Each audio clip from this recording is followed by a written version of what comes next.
안녕하십니까 재림 성도 여러분. 2021년 제2기 작년교과 영원한 하나님의 언약 교과 토의자료 제작을 맡은 다산곡교회 부목사 이종수입니다. 네, 우리 지난 한 주도 좀 평안하게 잘 보내셨나요? 네, 어느덧 5월달도 이제 다 지나가고 벌써 6월이 됐습니다. 시간이 참 빠르다는 게 또 다시 한번 느껴지는 것 같습니다. 우리에게 주어진 시간을 우리가 잘 사용하는 것은 내게 주어진 일에 최선을 다하는 것밖에 방법이 없는 것 같습니다. 하루하루를 소중히 여기면서 그날 하루를 우리가 보낼 수 있다면 우리의 삶이 또 주님 안에서 또 의미 있는 인생이 되지 않을까라고 생각합니다. 우리 코로나 상황으로 인해서 여러 가지 부분에 저희가 불편함이 있고 또 교회에서 예배드리고 또 여러 또 소그룹 활동을 하는데도 어려움이 있지만 이 작년 교과를 공부하는 일에서만큼은 우리가 양보하지 않고 또 열심히 또 공부해 나가면 좋을 것 같습니다. 특별히 오늘 이제 10가부터 시작해서 우리 13가까지는 새 언약에 관한 내용을 다루고 있습니다. 어떻게 보면 클라이막스로 저희가 향해서 가고 있는데요. 그동안 우리가 공부해왔던 언약의 내용을 기초로 대체 이 새 언약이란 무엇이고 또 새 언약의 어떤 방향성 그리고 새 언약의 어떤 전체적인 틀 이런 것들은 무엇인지 좀 우리가 확인하는 시간을 좀 갖도록 하겠습니다. 이미 어느 정도 좀 아시는 부분이 있더라도 가능하면 좀 선입견과 편견을 배제하고 정말 순종하고 받아들이려는 마음으로 우리 교과 내용을 공부하다 보면 더욱 많은 깨달음이 있을 거라고 생각합니다. 네. 저도 사실은 매번 공부할 때마다 그게 가장 큰 숙제인 것 같아요. 내가 이미 알고 있다. 나는 이걸 안다. 그러니까 이런 걸 좀 내려놓는 것이 가장 중요합니다. 기도하는 마음으로 하나님 오늘 저에게 말씀하시면 제가 또 순종하는 마음으로 듣겠습니다. 제 마음에 하나님 말씀해 주시고 또 성령의 지혜로 가르쳐 주셔서 올바른 내용을 깨달을 수 있도록 도와주세요 라는 마음으로 좀 오늘 공부해 나가시면 좋겠습니다. 네, 우리 10과 우리 6월 5일 안식일이고요. 제목은 새 언약입니다. 그리고 영문 제목으로는 The New Covenant. 대체 이 새롭다라는 말이 무슨 뜻일까? 이게 이제 10과에서는 굉장히 또 하나의 포인트로 중요하게 다뤄지고 있습니다. 새롭다라는 말이 이제 몇 가지 의미가 있잖아요. 하나는 시간이 지남에 따라서 우리에게 이제 그 시간의 어떤 흐름을 따라잡기 위해서 새롭게 주어진다라는 이제 의미가 될 수도 있고요. 또 하나는 그 본질, 그 안에 있는 것들이 완전히 새롭게 바뀌었기 때문에 새로운 언약이다라고 이렇게 부를 수도 있겠습니다.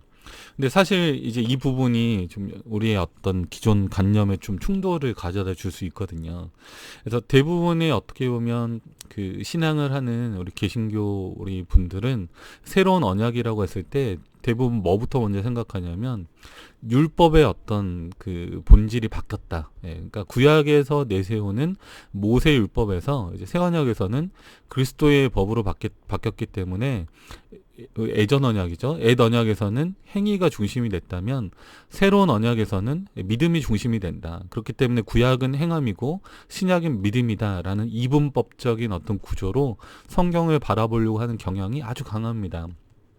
근데 이제 우리 이번 10과 교과에서는 시작부터도 그렇고 또 토요일 해당하는 페이지에도 그렇지만 언약의 내용 자체가 바뀐 것이 아니라 그렇죠?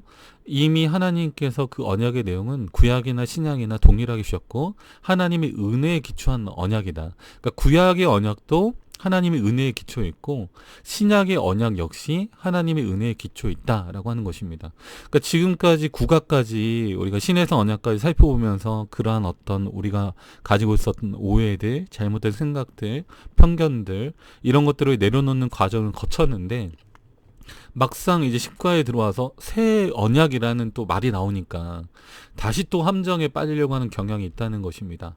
새 언약? 새롭다는 게 뭐지? 이전의 것은 잘못된 거고 새롭게 주어진 언약인가?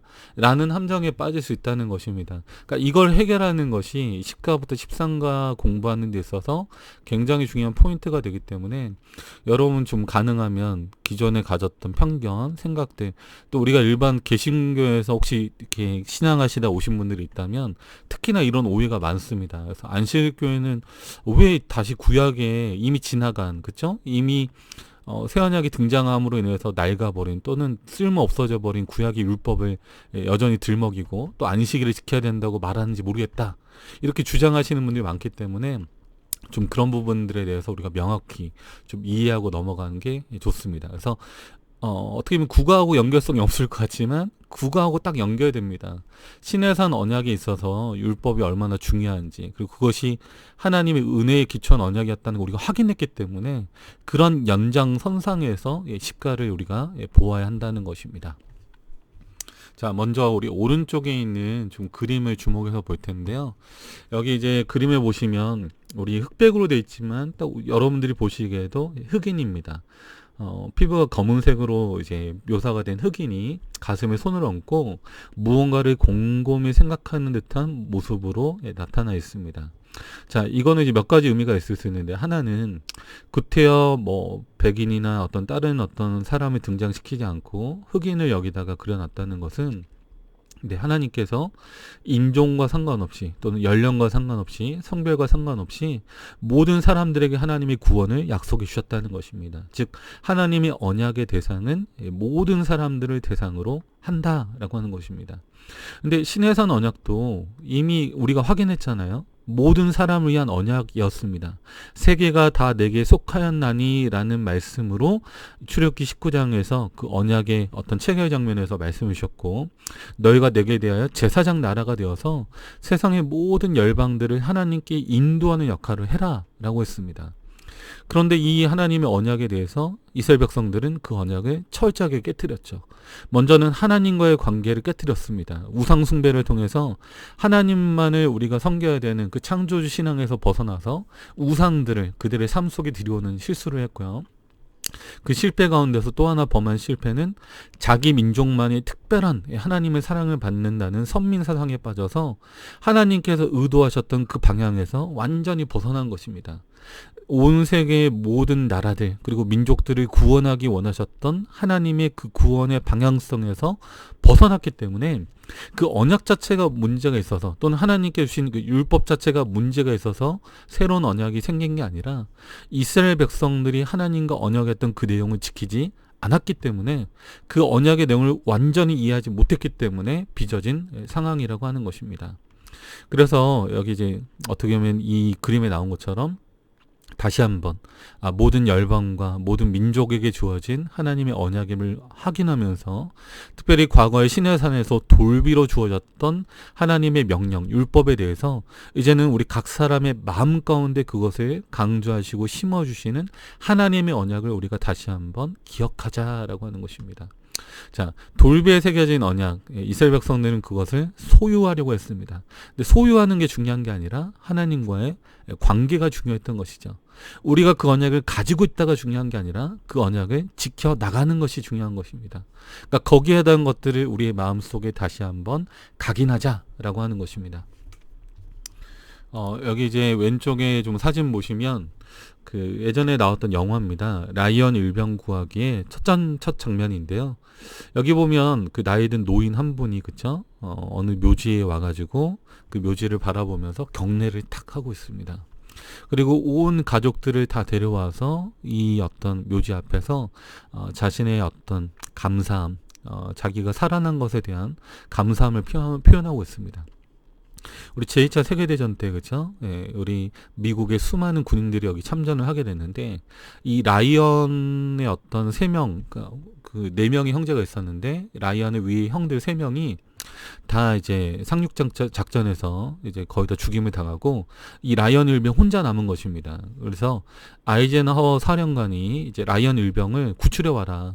이 어머니에게 있어서 유일한 이제 아들이 된 라이언 일병을 구하기 위해서 특별한 특공대가 파견이 되고, 그 특공대가 여러 가지 어려움과 어떤 그 힘든 상황을 거치면서 마침내 라이언 일병을 구하는 데 성공한 것입니다.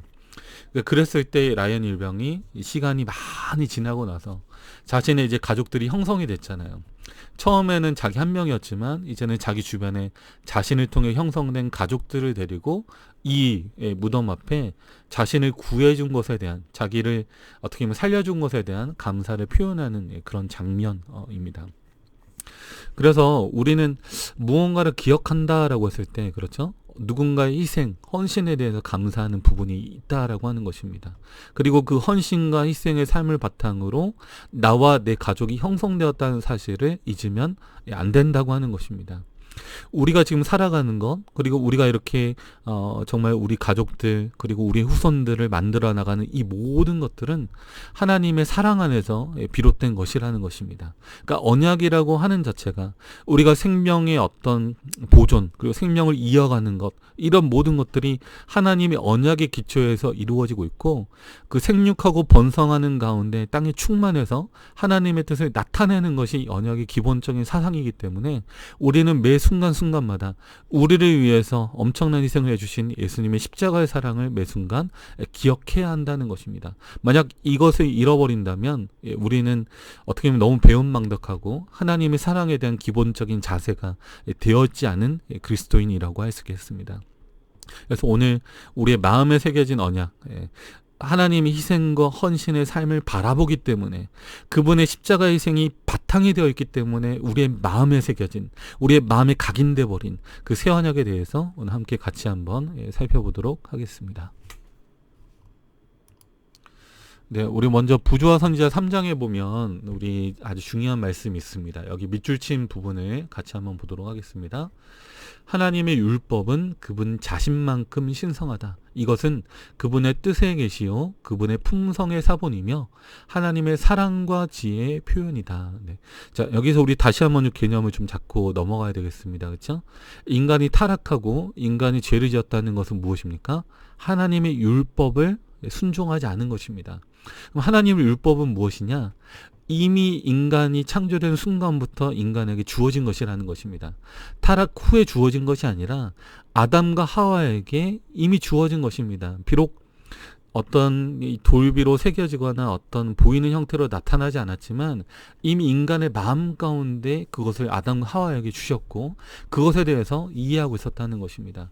그래서 하나님의 율법은 하나님의 뜻 또는 품성의 사본, 하나님의 사랑, 또 지혜, 이런 말로 우리가 대체해서 이해할 수 있는 그런 표현이라고 하는 것입니다. 자, 이렇게 우리가 좀 기억을 해놓고 그 다음 내용을 좀 보겠습니다. 부조와 선지자 32장에 보면 율법과 언약이라는 챕터가 있습니다. 이 챕터의 내용을 좀 살펴보면 우리는 율법과 언약의 관계가 어떤 것인지에 대해서 다시 한번 잘 이해를 할 수 있는 부분이 있습니다. 자, 그 내용 한번 살펴보면요. 밑줄 그은 부분 한번 보겠습니다. 아담과 하와는 창조함을 받았을 때에 하나님의 율법에 관한 지식을 가지고 있었다. 그들은 율법의 요구를 알았고 그 교훈은 그들의 마음에 기록되어 있었다. 자, 그들이 어디에 기록되어 있었다고요? 마음에 기록되어 있었다라고 하는 것입니다. 그런데 이 마음에 기록되어 있었던 하나님의 율법의 어떤 이 내용들이 시간이 감에 따라 인간의 양심이 타락하고 인간이 도덕적으로 그 수준이 타락하다 보니까 하나님의 율법의 요구를 무시하고 자꾸 멀어지는 어떤 현상이 나타났다라고 하는 것입니다. 그래서 구태여 이렇게 보이는 형태로 주지 않아도 됐을 하나님의 어떤 율법이 시내산 언약에서는 보이는 형태로 분명하게 주어지게 되었다는 것입니다. 그러니까 원래는 무엇이죠? 마음에 기록되는 것이 원래 어떤 모습이었다는 거 기억하면 좋겠습니다. 자, 이어지는 우리 같은 챕터입니다. 내용을 보시면 자, 아담은 그의 후손들에게 하나님 율법을 가르쳤고 이 율법은 그 후에 이어진 세대들을 통하여 아버지로부터 아들에게 전달되었습니다. 그러니까 이미 기록 문자가 나오기 이전에는 이 당시 사람들은 기본적으로 연령 어떤 그 생존 기간이 되게 길었어요. 그러니까 900년, 1000년 가까이 살았기 때문에 그들의 어떤 지적인 능력이나 신체적인 능력이 매우 탁월했습니다. 그러니까 기록 문자가 없이도 그들은 구전으로 자신들의 어떤 그 하나님에 대한 구원의 지식을 전파할 수 있었어요. 그리고 아담이 생존해 있는 동안에는 그것에 대한 어떤 의심의 여지가 없었습니다. 그런데 노아의 때에 이르러서 그렇죠? 세상이 극도로 타락하게 되고 이제 아담이 죽고 나서 세상이 급격한 어떤 부패로 들어갔기 때문에 하나님은 다시 한번 이 세상을 정결케 하시면서 율법을 어떻게 하셨습니까? 여기 보면 노아와 그 가족에 의하여 보존되게 하셨다는 것입니다. 그러니까 노아와 그 가족의 생명을 보존하는 것도 중요했지만 하나님의 뜻, 하나님의 품성, 그것이 노아와 그 가족들을 통하여 보존되게 하셨다는 것이 매우 중요한 어떤 표현이라고 하는 것입니다. 자, 그리고 여기 보면 되게 재미있는 표현이 있어요. 노아는 그의 가족들에게 뭐를 가르쳤다고요? 십계명을 가르쳤다. 이거 상당히 놀라운 표현 아닌가요? 저 보면서 깜짝 사실 놀랐습니다. 왜냐하면 우리가 알기에 십계명은 언제 주어졌습니까?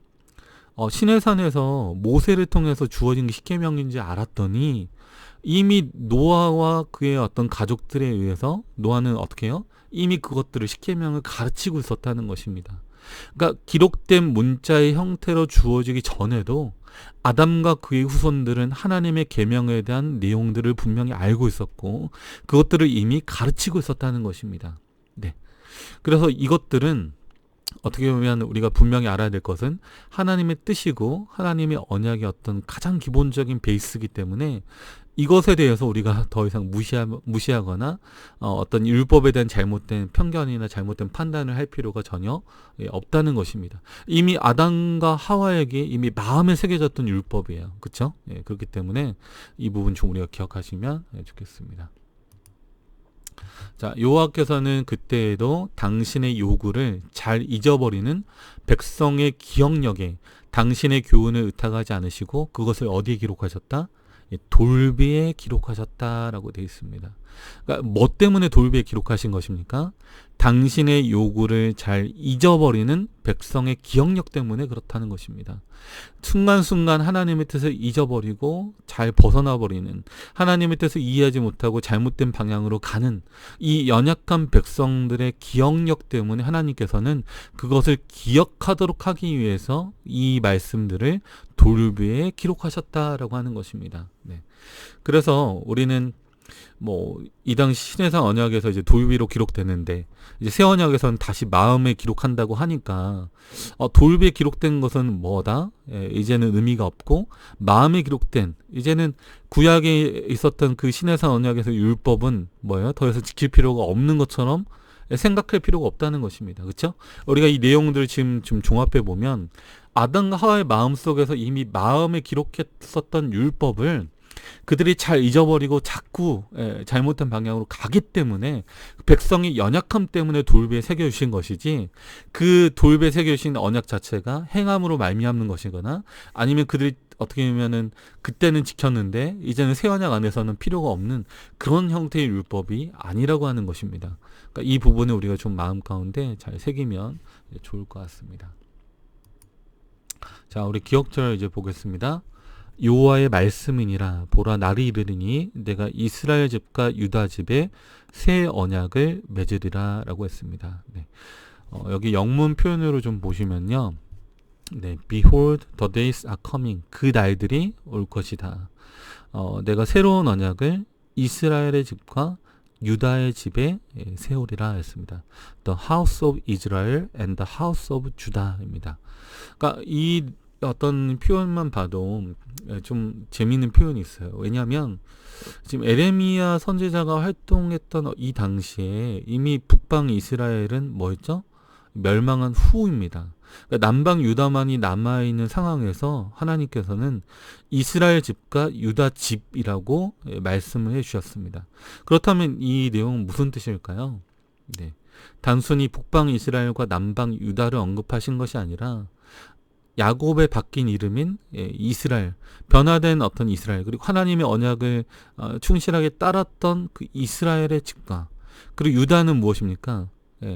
야곱을 통해서 주었던 그 하나님 축복 가운데 유다는 왕권을 갖게 될 어떤 언약을 갖고 있었고 그 유다 지파에서 메시아 하나님의 사자가 오겠다라고 하는 약속이 있었기 때문에 그렇죠. 이스라엘 집과 유다 집의 새 언약을 맺는다라고 하는 내용은 어떻게 보면 다윗 언약에 해당하는 내용이기도 하고 그리고 아브라함 언약이 주어졌던 메시아에 대한 예언이 성취되겠다라고 하는 하나의 언약을 여기서도 보여주고 있다는 것입니다. 근데 이제 이 언약이 주어진 시점이 남방 유다가 마치 바람 앞에 등불처럼 곧 있으면 이제 남방 유다도 바벨론에 잡혀가야 한다라고 하는 하나님이 어떤 그 심판의 선언을 듣고 있는 가운데 주어졌다라고 하는 것입니다. 그러니까 인간의 눈과 시각으로는 도무지 이루어질 가망이 없는 때에 하나님께서는 오히려 메시아에 대한 언약을 굳건히 하시면서 비록 바벨론에 70년 동안 너희가 잡혀갈지라도 하나님의 언약은 신실하고 여전히 그분의 언약은 성취되고 있으므로 그것에 대해서 의심할 필요가 없다라는 것입니다. 왜 그렇죠?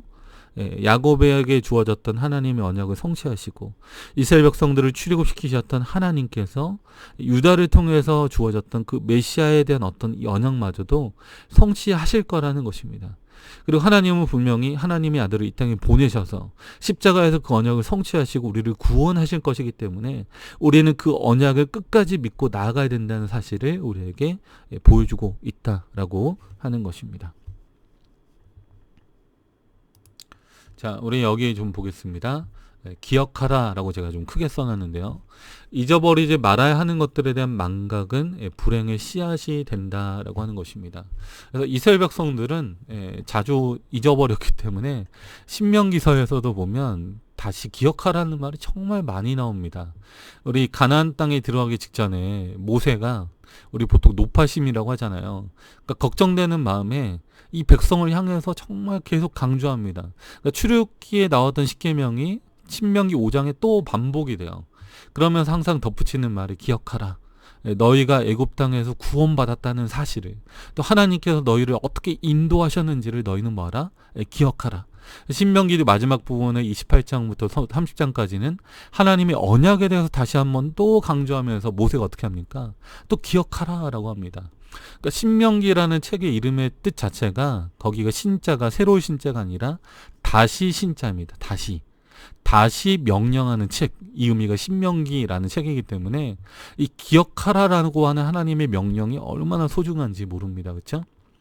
그래서 이스라엘 백성들은 그 문 들어가는 입구에 이런 나무로 만든 함이 있어요. 이걸 우리가 메주자라고 합니다.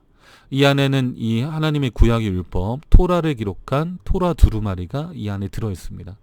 그러니까 이게 하나님께서 신명기 5장에 너희가 뭐 길에 앉았을 때든지 나갈 때든지 들어올 때든지 하나님의 율법을 늘 묵상하고 기억하라는 명령을 주셨는데 그 말씀에 따라서 이스라엘 백성들은 어떻게 하는 겁니까?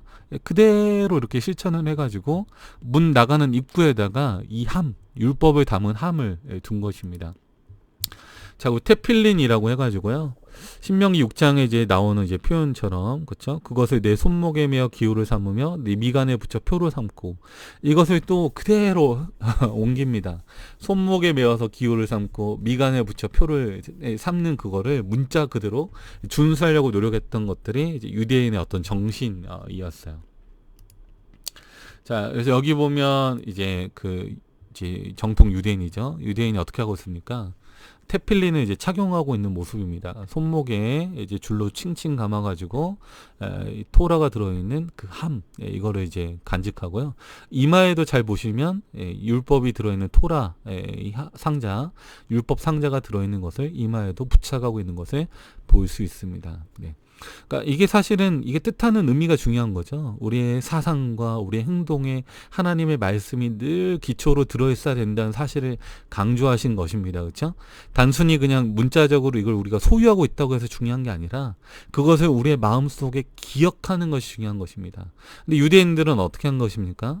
네, 이것을 가지고는 있었지만 그 마음에 적용하는 일에 실패한 것입니다. 그리고 이걸 가지고 있는 게 자기들의 어떤 특별한 어떤 선민 사상으로서의 어떤 기반이 되는 것처럼 이야기했지만 사실상 하나님께서 보셨을 때는 그 율법의 어떤 정신과 뜻에 따라서 하나님을 사랑하고 모든 사람들에게 복음을 전하는 그 구원의 어떤 그 방향성, 언약의 방향성을 이해하는 것이 훨씬 더 중요했다는 것입니다. 자, 그럼에도 불구하고 유대인들의 이 시도는 우리가 좀 눈여겨볼 필요가 있습니다. 이런 것들을 왜 만들어서 매는가? 하나님이 이스라엘 백성들에게 보내준 징표이고 그 자손들을 애굽에서 불러내신 것을 기억하도록 하기 위해서 이렇게 했다라고 하는 것이고요. 이 성구함은 유대인들의 법에 따르면 주중에 매일 아침 기도할 때마다 착용하도록 되어 있었다라고 하는 것입니다. 그리고 이 어떤 유대인들은 신명기 6장 8절을 근거로 내 손목에 메어 기호를 삼으며 내 미간에 저 표를 삼고라는 이 부분을 바탕으로 이런 어떤 것들을 하고 있다는 것입니다. 그래서 예수님께서 말씀하신 건 이런 거예요. 그러니까 이런 유대인들의 어떤 바리새인들의 그러니까 그 무시하기에는 너무나 이 사람들의 어떤 사실은 노력이 있는 거죠. 하나님의 말씀을 기억하고자 하는 그들의 어떤 태도, 정신, 이거는 우리가 마땅히 본받아야 합니다. 그렇죠? 근데 그것보다 더 뛰어나야 된다 그랬어요. 그래서 항상 예수님은 너희가 가지고 있는 이 어떤 정신이 바리새인들의 의보다 더 뛰어나지 않으면 안 된다고 했습니다. 그러니까 그것들을 기억하려고 하는 그 정신을 넘어서서 어떻게 해요? 하나님의 것들을 소유하는 거 넘어서서 하나님의 관계에 매일 매 순간마다 적용해야 한다는 것입니다. 우리 성도님들, 우리 성경 다 갖고 계시죠? 성경을 가지고 있는 게 중요한가요? 아니면 성경을 읽는 것이 중요할까요? 네. 가지고 있는 것보다 읽는 게 중요하고, 또 읽으면서 어떻게 하는 게 중요하죠? 예, 자꾸 다른 사람들을 비판하고 판단하는 근거로 다른 사람한테만 적용하면 안 되고 먼저 내 자신한테, 나한테 적용하는 그 과정이 중요한 것입니다. 오늘 나에게 주어진 약속으로 주장하면서 하나님, 제가 이 약속의 성취가 제 삶에 이루어질 수 있도록 도와주십시오. 연약한 제 마음에 임하여 주시고 하나님 역사해 주십시오라고 하는 마음이 필요한 거죠. 네, 그래서 소유하는 신앙에서 하나님과의 관계, 또 그 관계가 날마다 친밀해지고 성장하는 그런 신앙이 훨씬 더 중요하다라고 하는 것입니다. 자, 그래서 유대인들은 이제 성만찬, 우리 유대인 어떤 주의 만찬이라고 하죠. 이스라엘 백성들이 유월절 때 나왔던 것을 기념해서 이제 쓴 나물과 또 그 고난을 기억하는 유월절 만찬을 이렇게 기념해서 지킵니다. 예수님께서는 이것을 이제 우리에게 그 성만찬 의식으로 또 바꾸셨는데, 유월절 음식에 대한 어떤 규례를 우리가 새롭게 이 새 언약의 어떤 기초 안에서 바꾸셨죠. 그래서 우리는 이스라엘 백성들이 그동안 쭉 지켜왔던 6월절의 어떤 기념뿐 아니라 예수님이 십자가에서 돌아가셔서 우리를 위해 흘리셨던 예수님의 그 보배로운 그 어떤 공로를 기억하면서 우리가 세조계식과 또 성만찬 예식을 진행하고 있는 것입니다. 그래서 어린 양이 우리를 위해 희생하셨다, 헌신하셨다, 돌아가셨다, 이것을 기억하는 것, 너무나 중요한 것입니다. 그러니까 이런 것들을 기억하기 위해서 이런 의식들이 다 제정이 됐고 만들어졌다라고 하는 거죠. 우리 베드로전서 1장 18절 19절을 보면, 너희가 알거니와 너희 조상의 유전한 망령된 행실에서 구속된 것은 은이나 금같이 없어질 것으로 한 것이 아니요 오직 흠없고 점없는 어린 양 같은 그리스도의 보배로운 피로 한 것이니라, 이렇게 했습니다. 네. 그래서 우리는 뭐 교회 가는 거 왔다 갔다 하는 거 중요하죠. 근데 교회 왔다 갔다 하는 것만 해가지고 우리가 어떻게 보면 하나님 언약 가운데 들어갈 수 있을까요? 네, 아니라는 것입니다.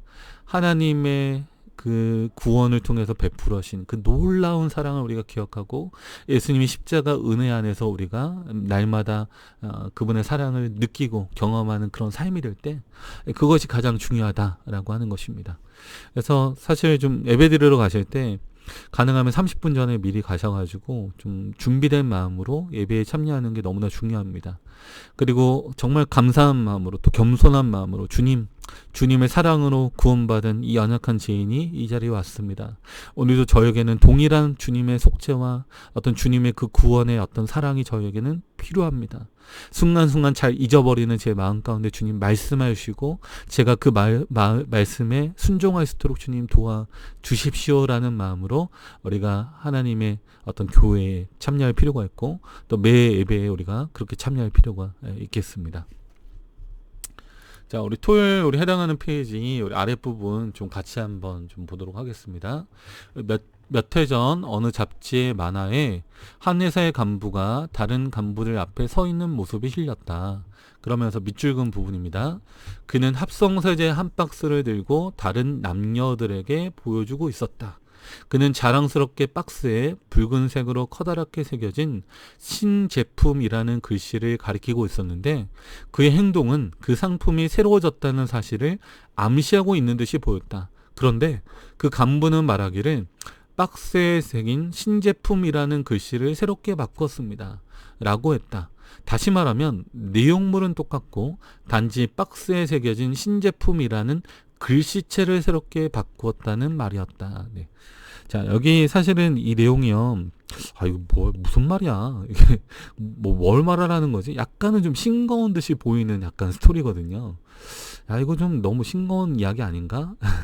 이렇게 할 수 있는 이야기인데, 어떻게 보면 이제 그 하나의 카툰이죠. 그러니까 이 만화에 약간 좀 만평처럼 달려있는 모습이에요. 그러니까 쉽게 말하면 그게 막 새롭게 된 건 아니에요. 똑같은 제품인데, 제가 볼 때는 이 만화가 약간 마케팅의 중요성을 설명하기 위한 만화였던 것 같아요. 예. 그러니까 그 성분이나 이 제품이 뭐 본질이 바뀌었다기보다는 그 본질은 그대로인데 그것을 표현하는 그 어떤 그 마케팅적인 차원에서 그것에 대해서 새로운 제품이다. 예. 그러니까 새로운 제품이다라고 신제품이라고 붙여놓은 게 뭡니까? 안에는 막 내용물이 바뀌었다는 것보다 뭡니까? 그 앞에 표현되어 있는 부분에 있어서 사람들이 받아들이는 어떤 그 부분에 있어서 이것은 새로운 제품이다라는 그 new라는 어떤 글씨를 바꿔줬다라고 하는 것입니다. 그래서 이 이야기가 사실은 뭐 아주 어떻게 보면 좀 너무 싱거운 이야기지만 이 이야기가 오늘 이제 이번 교과가 말하고자 하는 그 내용을 좀 다시 한번 우리에게 확인시켜주는 그런 이야기입니다. 그러니까 구약에 있는 언약과 신약에 나타나 있는 언약이 그 언약의 본질이 바뀐 게 아니라는 것입니다. 예, 새 언약이라고 해가지고 본질적으로 이게 완전히 뭐 새롭게 바뀌었다거나 그런 게 아니라는 거예요. 예. 그러니까 쉽게 말하면 우리가 뭐 그 예전에 타락한 어떤 우리의 어떤 인간의 상태에서 변화된 새로운 사람이 됐다. 그러니까 그런 차원에서의 그 새롭다라는 말이 쓰여진 게 아니라 이 새롭다라는 새로운 언약이라는 말은 무엇입니까? 네, 그 새로운이라는 말은 우리에게 다시 한번 이 언약을 우리에게 확인시켜주기 위한 이 언약의 본질은 그대로이지만 그것을 우리에게 다가오는 차원에서 다시 한번 원래의 의미, 원래 어떤 하나님 주셨던 그 내용, 언약의 내용들을 다시 한번 우리에게 알려주시기 위한 내용이 여기 포함되어 있다라고 하는 것입니다. 자, 우리 밑줄 그은 부분에 대해서 우리 영어 영문교과에서는 이렇게 되어 있습니다. He was holding a box of detergent라고 되어 있습니다. 그의 손에는 한 박스가 들려 있었는데 디터전트라고 하면 세정제라는 뜻입니다. 세정제. 지금 우리는 이제 한글 교과에서는 합성세제라고 이렇게 표현해 놨지만 디터전트라는 말이 이제 세정제라는 뜻이에요. 요즘 우리 코로나 때문에 세정제 많이 쓰잖아요. 그렇죠? 뭐 뭔가를 이제 손을 이렇게 씻을 때 쓰는 모든 성분들, 그리고 우리 남성분들이 이제 면도하실 때 쓰는 그 폼크림 안에도 세정제 성분이 상당히 들어 있습니다. 왜냐하면 면도 후에 우리 피부에 어떤 그 세균이나 잘못된 어떤 그 성분이 우리 몸에 침투하는 것을 방지하기 위해서 세정제 성분이 있는 거죠. 세정제라고 하는 것 자체가 저는 또 의미가 있다고 봐요. 왜냐하면 굳이 지금 이 만평에서 그렇죠? 다른 것이 아니라 세정제를 들고 있었다라고 이제 이야기했던 게 뭐냐면 하나님께서 인간의 죄를 정결케 하시고 우리를 거룩하게 하기 위한 어떤 하나님의 그 의도와 목적에 있어서의 언약, 그렇죠? 이 언약은 우리를 하나님과 연합하게 만들고 하나님의 뜻을 우리에게 알려주시기 위한 어떤 그런 중요한 동기가 부여가 돼 있잖아요. 그러니까 그런 차원에서 있어의 언약의 본질은 전혀 바뀌지 않았다는 것입니다. 다만 유대인들이 그 언약의 내용을 왜곡하고 잘못 이행했기 때문에 그 내용을 다시 한번 우리에게 확인시켜 줄 필요가 있었다는 것입니다. 그러니까 선민사상과 잘못된 우상숭배에 빠져서 하나님의 언약을 지키지 않았던 유대인들의 실수와 실패 때문에 벌어진 그 상황을 다시 한번 바로잡고 이 언약이 우리에게 있어서 어떤 의미가 있는지, 그러니까 우리가 쉽게 말하면 이런 겁니다. 노아홍수 있고 나서 바벨탑을 사람들이 쌓았잖아요. 바벨탑 쌓은 목적이 무엇이었습니까? 예, 원래 노아홍수는 그들 잘못된 행동에 대한 하나님의 견책이었는데 잘못된 행동은 그대로 하면서 뭐는 안 받고 싶은 거예요? 하나님의 심판은 피해보고자 했던 시도가 바벨탑인 것입니다. 그러니까 인간의 교만이죠. 자신의 뜻은 그대로, 나쁜 뜻은 그대로 두면서 하나님의 어떤 관여나 참관은 막아보려고 했던 시도가 바로 그 안에 들어있었다라고 하는 것입니다. 네, 그래서 우리는 그 바벨탑 사건을 기억하면서 우리가 이제 볼 수 있는 부분은 무엇입니까? 네.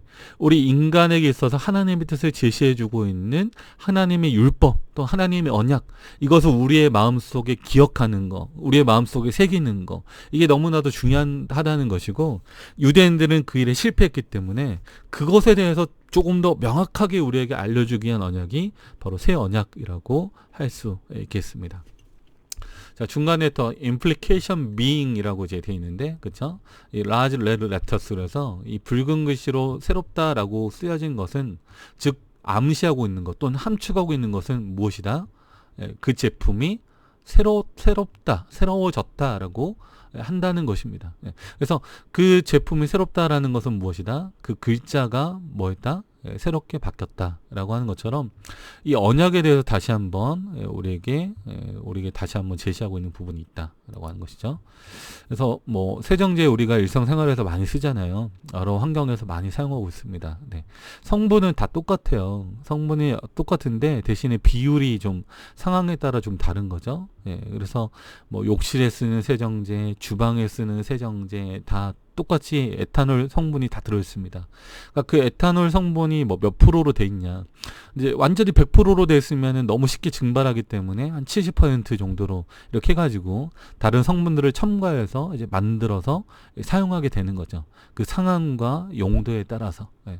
그래서 이 언약의 내용 또 율법의 내용은 여전히 우리에게 동일하게 주어져 있다라고 하는 거.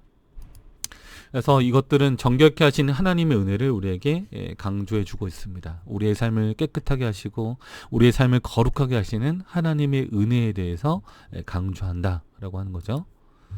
자, 요한일서 4장 9절부터 11절에 보면 이렇게 되어 있습니다.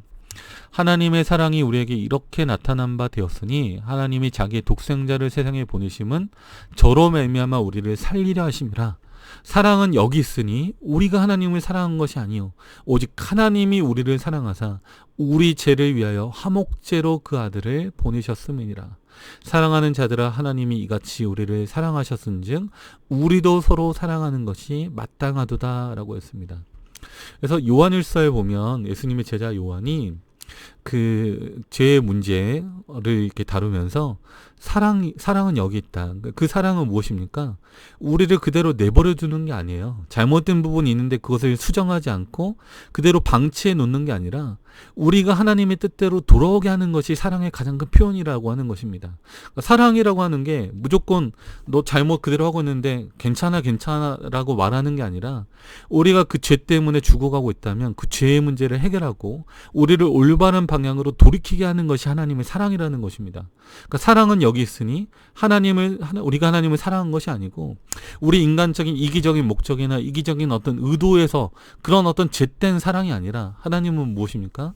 하나님의 뜻을 우리에게 분명히 알려주는 가운데 그 죄의 문제를 해결하기 위해서 화목제로 그 아들을 보내심을 통해서 예수 그리스도의 삶과 그분의 죽으심을 통해서 우리가 올바른 방향과 길로 돌아오게 하시는 하나님의 은혜와 사랑이 그 안에 들어있다라고 하는 것입니다. 네.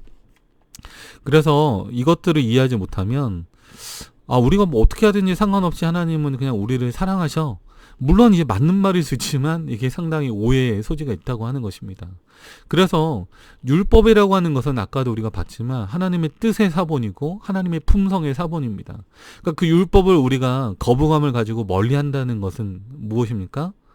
예, 하나님께 가까이 다가가지 못하는 죄된 우리의 어떤 모습 속에서 어떤 하나님의 그 거룩하신 어떤 본성으로부터 멀어지고자 하는 그런 우리의 어떤 죄된 상태를 보여주는 것이고요.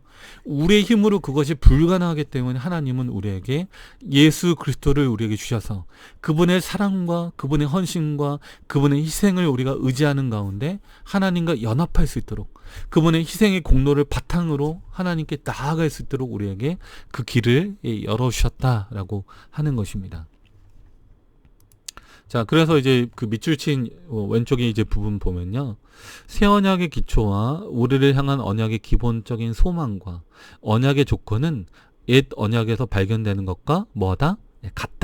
같다는 것입니다. 그것은 언제나 하나님의 은혜와 자비의 언약이었으며 인간의 약점과 실패를 초월하여 사랑에 기초한 언약이었다. 그래서 구약에 살았던 사람들이 그 뭐 행함으로 구원받았다거나 아니면 뭐 다른 걸 통해서 구원받은 게 아니라 구약에 있는 사람들도 다 예수님이 십자가의 공로를 통해서 구원받은 것입니다. 그러니까 여기서 옛 언약이라고 했을 때 그 옛 언약은 어떻게 보면 사라지는 어떤 그런 어떤 형태의 언약이 아니라 여전히 언약의 본질이 동일하고, 그렇죠? 언약의 본질이 동일하고 하나님의 은혜를 바탕으로 십자가의 공로를 바탕으로 한 것입니다.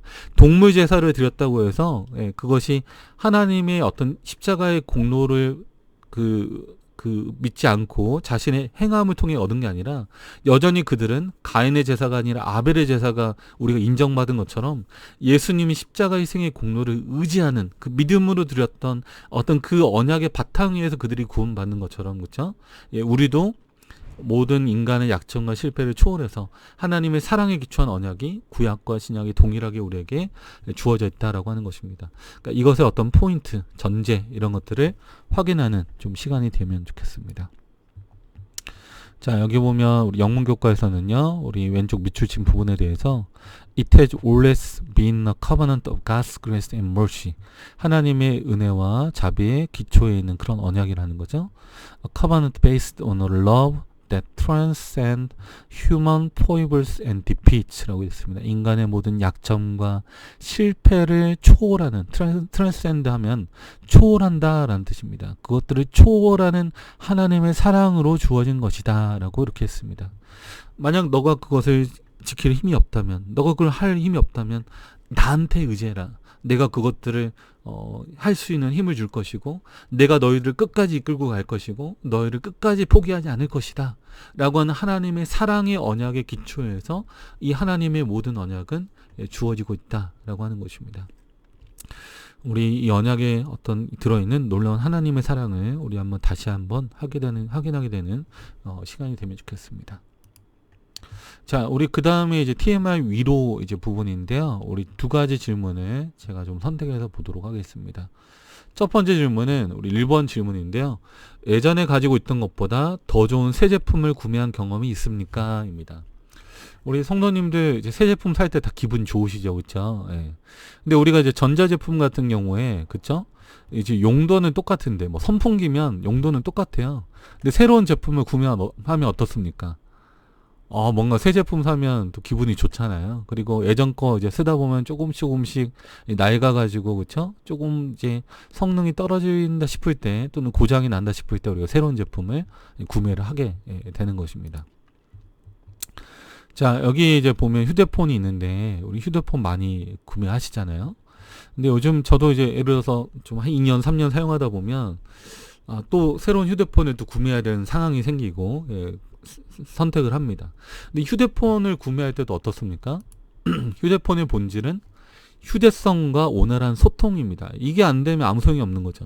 뭐 요즘은 진짜 스마트폰이라고 해가지고 기능이 정말 많잖아요. 뭐 사진도 찍을 수 있고 어플을 활용해가지고 여러 가지 것들을 할 수 있는데, 근데 가장 중요한 게 무엇입니까?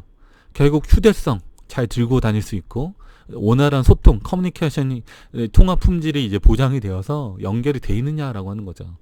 근데 아무리 좋은 휴대폰도 잘 끊어지고 또 통합 품질이 좋지 않으면 어떻게 되는 것입니까? 이거는 휴대폰으로서의 가치가 떨어지는 것입니다.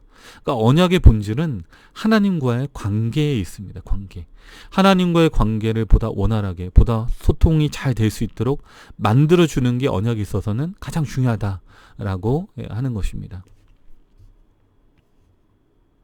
네, 우리 말라기서 3장에 있는 1절에 있는 말씀 좀 보겠습니다.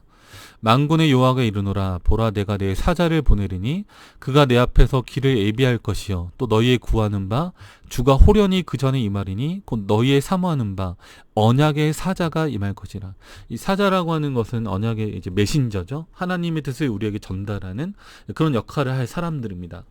근데 말라기 3장 1절을 보면 이 구약의 말라기 선지자 이후로 무려 400년 동안 이제 보통 우리가 신구약 중간기라고 부르는 긴 침묵이 있습니다. 하나님의 음성이 들리지 않아요. 그러니까 구약에 있는 이스라엘 백성들이 계속해서 불순종하기 때문에 하나님께서 침묵하시는 기간이 있습니다. 그리고 마침내 그 오랜 침묵을 깨고 나타난 사람이 누굽니까? 바로 침례 요한이죠. 엘리야의 사명을 가지고 나타난 그런 사람입니다. 그래서 엘리야 같은 경우에 등장했을 때 자신이 뭐라고 이제 소개하냐면, 선지자 이사야의 말한 바와 같이 광야에서 들리는 소리다라고 했습니다. 소리라고 했어요. 그러니까 이 표현이 되게 중요한 표현이에요. 그렇죠? 오랜 기간에 400년 동안 침묵을 뒤로하고 마침내 우리에게 들려지는 하나님의 소리라고 했던 것입니다. 광야에서 들려지는 소리라, 나는 소리다라고 표현했다고 하는 거예요. 자, 말라기 4장 4절부터 6절에 보면, 너희는 내가 호렙에서 온 이스라엘을 위하여 내 종 모세에게 명한 법 곧 율례와 법도를 기억하라 라고 했습니다. 하나님의 법, 이 언약의 내용이 되는 하나님의 계명을 기억하라는 것입니다. 보라, 여호와의 크고 두려운 날이 이르기 전에 내가 선지 엘리야를 너에게 보내리니. 여호와의 크고 두려운 날은 예수님의 초림과 재림의 사건을 이야기하죠.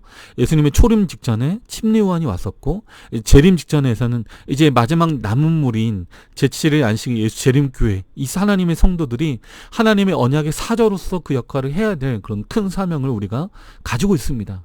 근데 우리가 해야 될 역할은 무엇인가? 그가 아비의 마음을 자녀에게 돌이키게 하고 자녀들의 마음을 그들의 아비에게로 돌이키게 하리라. 돌이키지 아니하면 두렵건대 내가 와서 저주로 그 땅을 칠까노라. 다 이게 언약적 표현입니다.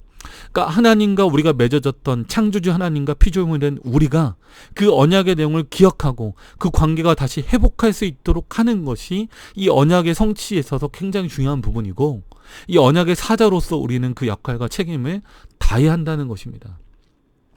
새 언약의 어떤 대상이 된 우리는 똑같습니다. 이스라엘 백성들이 실패했던 그 길을 똑같이 걸어가는 것이 아니라, 이 언약을 받은 우리가 우리가 하나님의 언약을 받았으니까 우리만 잘 살아야지, 우리만 천국에 빨리 들어가야지, 이게 아니라 하나님의 언약의 대상이 된 우리가 하나님의 품성을 우리가 이해하는 가운데서 이 세상에 있는 사람들을 구원하기 위한 하나님의 놀라운 구원의 사역에 같이 동참해서 하나님의 사랑과 그분의 뜻을 이 세상에 전파하는 빛과 소금으로서의 사명을 다해야 한다는 것이 이번 어떤 새 언약에 있어서 굉장히 중요한 부분이라고 하는 것입니다. 그래서 우리는 먼저 하나님과의 관계를 공고히 하고 그 상황 속에서 주변 사람들과의 관계를 다시 회복하면서 그 관계가 하늘까지 이어지도록 하나님과의 관계로 연결될 수 있도록 하는 막중한 책임을 우리가 받았다라고 하는 부분을 기억하면 좋겠습니다. 자, 우리 4번인데요. 히브리서에 나오는 더 좋은 언약이란 무엇을 뜻할까요? 자, 우리 계속 지금 이야기했는데, 자, 새 언약은 그쵸? 동일하다. 그 언약의 본질이 동일하다. 라고 이렇게 말을 했음에도 불구하고 여전히 이 히브리서에서는 더 좋은 언약이라는 말을 쓰고 있는데, 그렇다면 더 좋다라고 하는 말은 어떤 관점에서 더 좋다라는 뜻인가? 왜 이 말은 왜 이 표현이 쓰여지고 있는가? 그러니까 이것도 우리가 좀 한번 다뤄볼 필요가 있는 것입니다. 그래서 우리 교과에서는 이 부분에 대해서도 심도 있게 우리 히브리서에 나타나 있는 여러 부분들을 통해서 좀 설명하고 있습니다. 자, 히브리서 8장 6절부터 8절에 있는 말씀을 보면요, 이렇게 되어 있습니다. 그러나 이제 그가 더 아름다운 직분을 얻으셨으니 이는 더 좋은 약속으로 세우신 더 좋은 언약의 중보시라. 이렇게 더 좋다라는 말이 나왔잖아요. 그럼 더 좋다는 게 무슨 뜻인가? 히브리 8장 7절에 보면 그 첫 언약이 무흠하였다면, 흠이 없었더라면 둘째 것을 요구할 일이 없었으려니와. 그러니까 첫 번째 언약이 그쵸? 그대로 그들이 그 언약에 대해 순종하고 잘 지켜졌더라면 두 번째 것이 필요가 없었습니다. 그러나 그게 잘 안 됐다는 거죠. 저희를 허물하여 일렀으되 주께서 가라사대 볼지어다 날이 이르리니, 아까 우리 에레미야서에 봤던 표현은 그대로 나오잖아요. 내가 이스라엘 집과 유다 집으로 뭘 세운다? 새 언약을 세우리라. 예. 그러니까 첫 언약이 무흠하였다면 필요가 없었지만 둘째 것이, 그러니까 이 두 번째 언약은 무엇이다?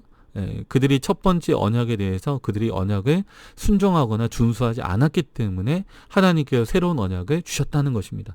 그러니까 지금 에레미야서를 통해서 봤던 내용들, 그리고 구약의 어떤 여러 사건들을 통해서 선지자들을 통해서 보여줬던 그 새로운 언약에 대한 내용이 히브리서 8장 6절부터 8절 가운데 있는 내용에서 다시 한번 확인되고 있다라고 하는 것입니다.